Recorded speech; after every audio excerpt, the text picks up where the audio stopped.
Selamat berjumpa lagi Sobat Paroki Mater Dei dalam podcast Lingkungan sebagai Akar Paroki. Sobat Mater Dei, kita harus mengingat kembali Arda Keuskupan Surabaya, yaitu Gereja Katolik Keuskupan Surabaya sebagai persekutuan murid Kristus yang semakin dewasa dalam iman, hidup rukun, penuh pelayanan dan misioner. Selamat jumpa lagi dengan saya, Bapak Eresto, dan hari ini kita sudah berada di lingkungan Santa Teresia. Di hadapan kita ada Bapak Ketua Lingkungan dari Santa Teresia. Monggo Bapak untuk memperkenalkan diri dulu supaya umat Paroki Mater Dei, Sobat Mater Dei bisa mengenal lebih jauh. Monggo. Terima kasih Pak Eresto, selamat malam. Perkenalkan, nama saya Aloysius Guntur Dwi Hermawan. Saya saat ini sebagai Ketua Lingkungan Santa Teresia periode tahun ini. Periode pertama atau kedua ini? Ini saya baru yang ketiga ini. Periode yang ketiga. Iya. Berarti sudah berapa tahun? Menginjak tahun ke-9, ke-8 ya. Tahun ke-8? Iya. Jadi dari tahun 2000, mulai jadi Ketua Lingkungan tahun 2000? Saya mulai pertama kali tahun 2009 sampai periode pertama 2009 sampai 3 tahun ya, 3 tahun 2012 ya. Kemudian periode yang kedua 2012 sampai 2015. Kemudian 2 periode ini digantikan oleh Pak Gunarto selama di periode yang sekarang kembali lagi ke saya ini. Berarti gantian. Nggih. Hari periode yang ketiga tapi ada jeda, dua periode sebagai Ketua Lingkungan. Kalau boleh kita tahu Pak Guntur, apa yang menjadi hal yang membahagiakan, menjadi kebahagiaan, dan juga mungkin hal yang kurang membahagiakan sebagai pengalaman sebagai Ketua Lingkungan ya kurang lebih 8 tahunan ini? Selama ini yang membuat saya menggembirakan itu perjalanan ini memberikan suatu kedewasaan, pelajaran kedewasaan bagi saya. Karena waktu itu pertama kali saya ditunjuk sebagai Ketua Lingkungan itu masih usia 34 tahun.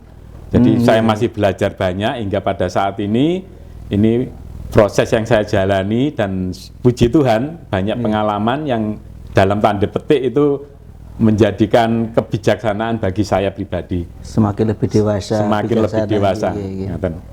Kalau yang mungkin kurang mengenakkan mungkin apa Pak? Ya gini, yang namanya kurang mengenakkan tentunya hubungan dengan hati. Ini apabila ada warga kami ini sedang ada beban berat, ada kesusahan, itu ya saya seringkali memposisikan itu sebagai seperti orang tua. Saya melihat keluarga-keluarga mungkin ada yang beban berat, itu ini yang sangat mendukakan saya. Ya, tetapi dengan bantuan dari teman-teman juga selalu kita bawa dalam doa, dalam persekutuan itu dalam doa ini dengan harapan agar keluarga-keluarga khususnya di lingkungan Santa Teresia ini semakin kuat bila mana dalam suatu permasalahan dan keluar dari permasalahan itu. Kalau dilihat selama 8 tahun ini, banyak sukanya atau banyak dukanya Pak? Lebih banyak sukanya, puji Tuhan. Kenapa itu? Ya ini, karena mengalir saja, Pak Eresto, mengalir saja. Jadi saya berusaha untuk menikmati segala prosesnya ini dengan penuh sukacita. Ya, kalau seandainya saya bikin ya namanya manusiawi ya, segala sesuatu kalau kita pikirkan terlalu berat, nanti akhirnya kembali kepada kita itu ya pasti akan terasa berat. Tetapi kalau kita membawa dalam bentuk cinta ya, seperti dari teladan Santa Teresia itu, tentunya semuanya akan menjadi suatu sukacita. Dijalani dengan mengalir, dengan bahagia sambil meladan Santa Teresia. Nah ini Pak, kita ini kan Ardas kita ini kan sedang berfokus pada lingkungan sebagai akar dari paroki. Nah kalau terkait dengan arah ini, lingkungan sebagai akar dari paroki ini, bagaimana Bapak sebagai ketua lingkungan dan juga mungkin juga bisa mendengarkan umat lingkungan di Santa Teresa ini, bagaimana memaknai lingkungan sebagai akar dari paroki ini? Ya, sebagaimana diistilahkan akar itu sebagai penopang ya, penopang pondasi yang kalau dalam pohon itu akar itu memberikan nutrisi bagi pohon itu agar pohon itu dapat berdiri tetap kokoh. Demikian juga dengan lingkungan sebagai akar dari paroki. Lingkungan ini seandainya juga benar-benar kokoh, membawa kehidupan, karena akar membawa kehidupan terhadap pohon. Demikian juga lingkungan membawa kehidupan terhadap paroki. Jadi baik buruknya paroki itu tentunya juga berhubungan dengan lingkungan. Nah, untuk menghidupi dari lingkungan ini, sebenarnya ajaran gereja itu sudah memberikan 5 ajaran gereja, yaitu persekutuan, sebagaimana ada 5 ya, persekutuan, kemudian pewartaan, pelayanan, kemudian kesaksian, dan satunya itu martiria. Ya, martiria, yang mana itu sebenarnya sudah ditunjukkan jemaat gereja awal, jadi perdana ya. Itu ciri khas jemaat pada saat itu yang saat ini masih diteruskan. Nah, ini yang kalau benar-benar diaplikasikan di dalam hidup berlingkungan, ini tentunya akan membuat paroki akan semakin kuat. Begitu. Kalau Bapak melihat sebagai ketua lingkungan, melihat apa yang terjadi di lingkungan Santa Teresa ini, apakah menurut penilaian Bapak sebagai ketua lingkungan Santa Teresa benar-benar sudah menjadi akar yang kuat untuk paroki kita, paroki Mater Dei ini? Atau bagaimana? Saya merasakan sejak awal saya masuk di Madiun tahun 2005 dan kebetulan langsung di lingkungan Santa Teresa, sudah kami rasakan bahwa lingkungan ini sebenarnya sudah menjadi akar dari ya, paroki. Karena dari berbagai kegiatan-kegiatan yang telah dilaksanakan itu sudah tercakup dari 5 itu. Mungkin contohnya supaya bagaimana ya, menjadi lingkungan menjadi akar ya, ini. Kayak persekutuan ya, karena setiap bulan kami juga paling tidak 1 bulan sekali kami melaksanakan kegiatan bertemu bersama dalam pertemuan untuk berbagai sharing, juga nanti ada pengumuman-pengumuman. Kemudian seandainya ada yang sakit itu dan ada yang usia lansia, itu selalu kami mengunjungi ke saudara-saudara kami untuk memberikan penguatan, kita doa bersama, dan banyak hal yang bisa kami lakukan selama ini. Jadi menurut Bapak, lingkungan Santa Teresa betul-betul sudah menjadi akar untuk paroki Mater Dei? Kalau 100% memang belum, tetapi arahnya ke situ tetap kami usahakan.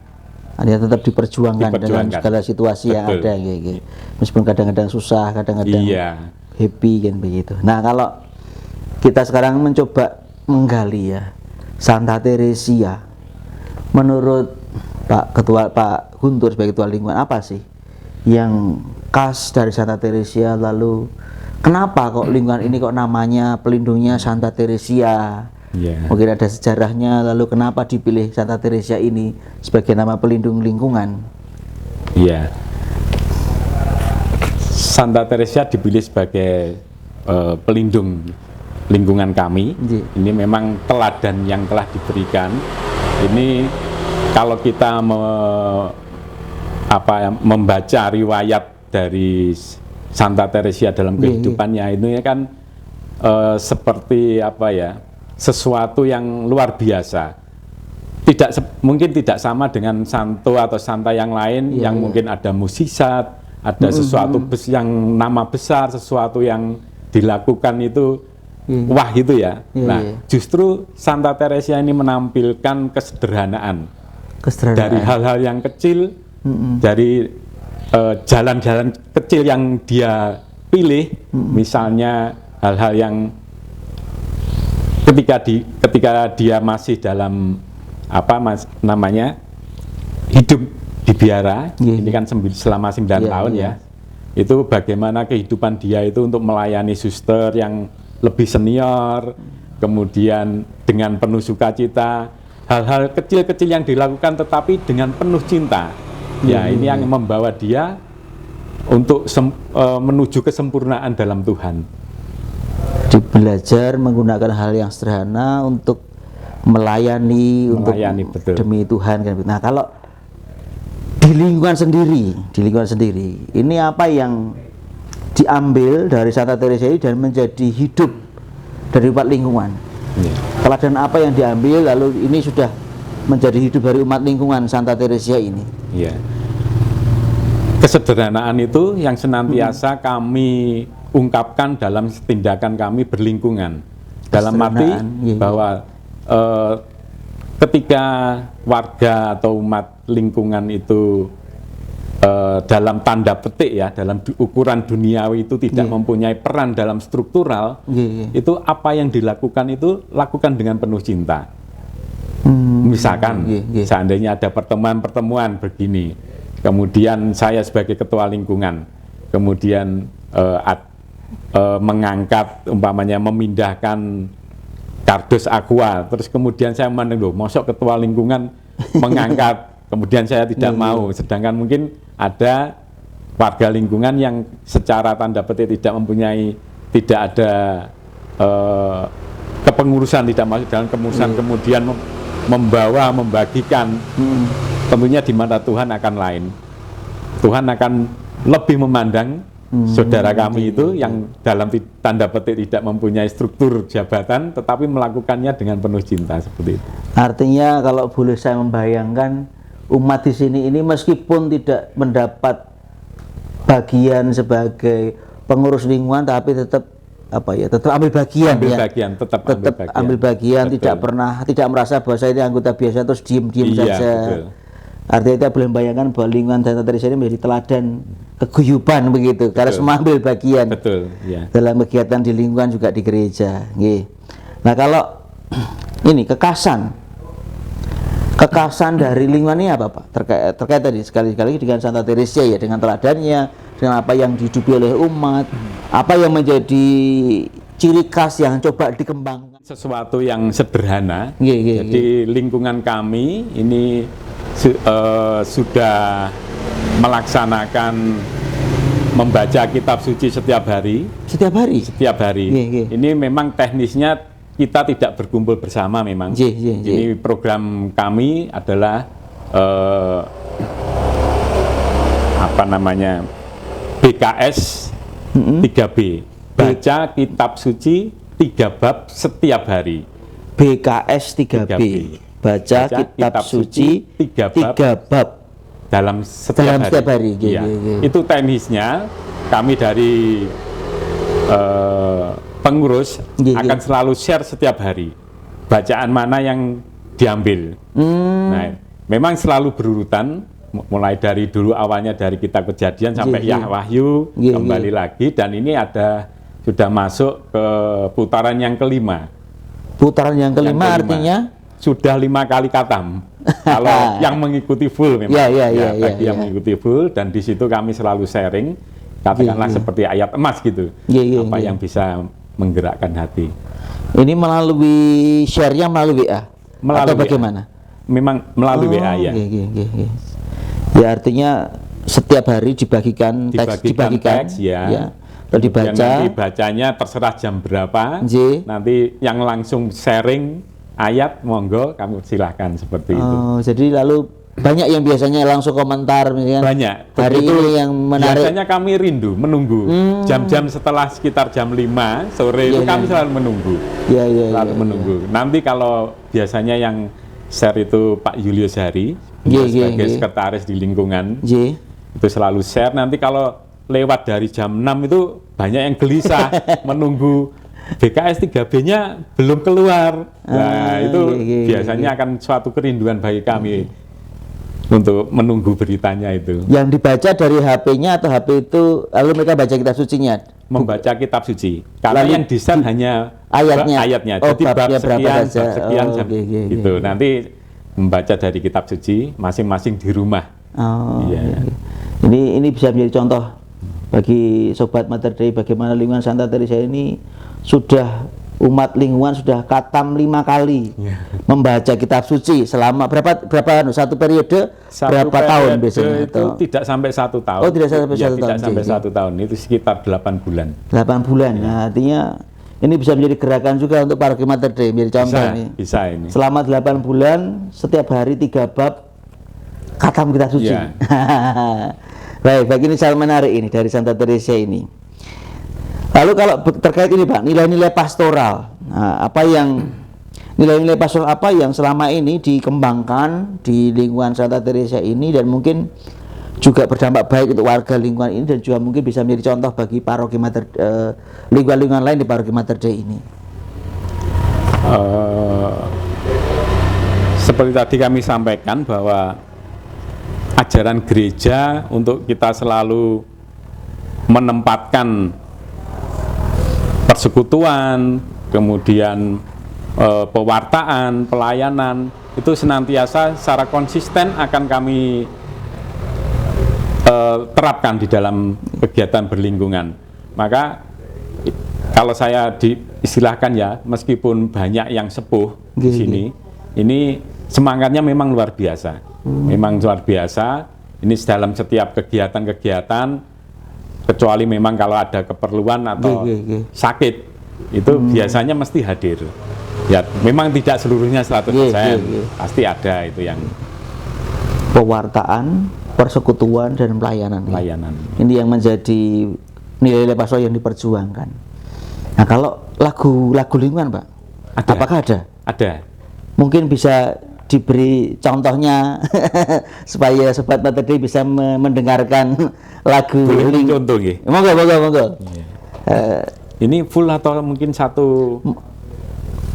Full boleh, atau mungkin bagian yang paling penting dari bagian lagu lingkungan itu mungkin. Baik. Santa Teresia dari kanak-kanak Yesus, Kau pelindung kami, mulia hatimu, sucinya hidupmu, sumber teladan kami, besar tekadmu, melayani. Begitu besarnya cintamu pada Yesus, kirim pada kami mawar dari surga, Santa Teresia. Dari kanak-kanak Yesus, doakan kami dengan cinta. Seperti itu. Bagus sekali lagunya. Jadi mencoba meladan kesetiaan Santa Teresia, melayani demi Yesus, kan begitu nggih. Lagu ini sering dinyanyikan, Pak, di lingkungan. Dinyanyikan ketika kami pesta nama. Jadi memang tidak sering. Dan ya mungkin nanti ke depan mungkin dalam setiap pertemuan lingkungan akan kami usahakan untuk nyanyikan. Syairnya juga bagus, menarik dan juga memang menadan Santa Teresia, kan begitu. Nah, kalau ini Pak, moto lingkungan. Nah, apakah ada moto lingkungan Santa Teresia ini? Ada, ya. Apa Pak motonya? Kalau motonya tulus melayani. Tulus melayani. Tulus melayani. Kembali ke Santa Teresa tadi ya, melayani dengan hal kecil tadi ya. Iya, betul. Meskipun sederhana tapi tetap melayani, tulus melayani. Nah, mungkin Bapak bisa menggelorakan moto ini supaya Sobat Mater Dei bisa mendengar semua moto di lingkungan Santa Teresa ini. Iya. Ayo, monggo Pak. Lingkungan Santa Teresia, tulus melayani, semangat. Seperti itu. Iya, menarik sekali. Jadi Santa Teresia betul-betul menjadi teladan sebagai pribadi yang mencintai Yesus dengan hal yang kecil. Betul.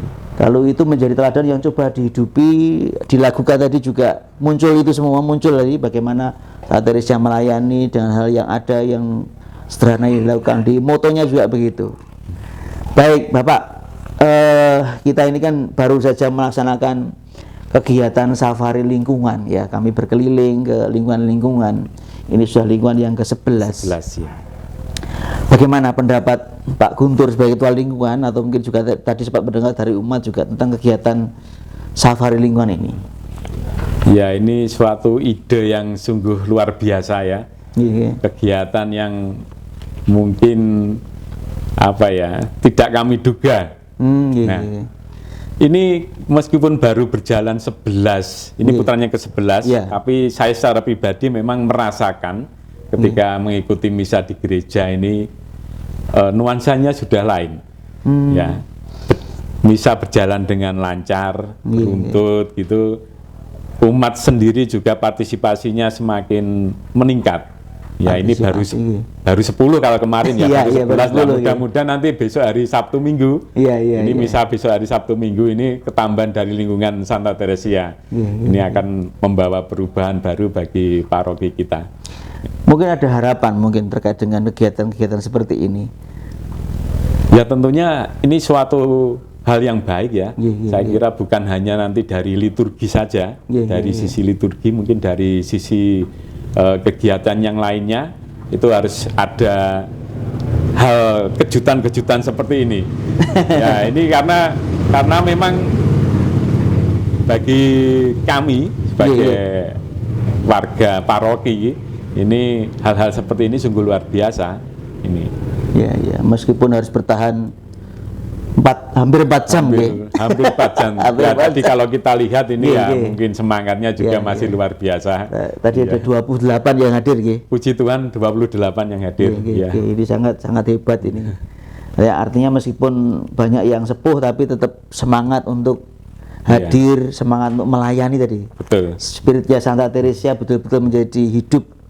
Sementara meskipun ini hanya lewat kur, tapi ini bagian yang mereka harus belajar lalu mau untuk melayani lebih. Betul. Baik, Sobat Padri, kita ada pada penghujung acara podcast kita kali ini. Saya ingin kembali meminta Pak Guntur untuk meneriakkan moto supaya ini menjadi getarannya itu sampai ke umat-umat di paroki Mater Dei yang lain, di lingkungan-lingkungan yang lain. Oke Pak Guntur. Lingkungan Santa Teresia tulus melayani, semangat, semangat, semangat.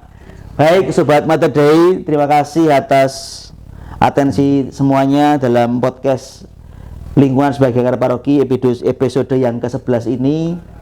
Terima kasih, semoga apa yang kita bisa pelajari dari lingkungan Santa Teresia dengan Santa pelindungnya, dengan kesetiaannya pada hal kecil, untuk belajar, untuk melayani, meskipun bukan menjadi pengurus, betul-betul menjadi semangat dan inspirasi bagi kita semua.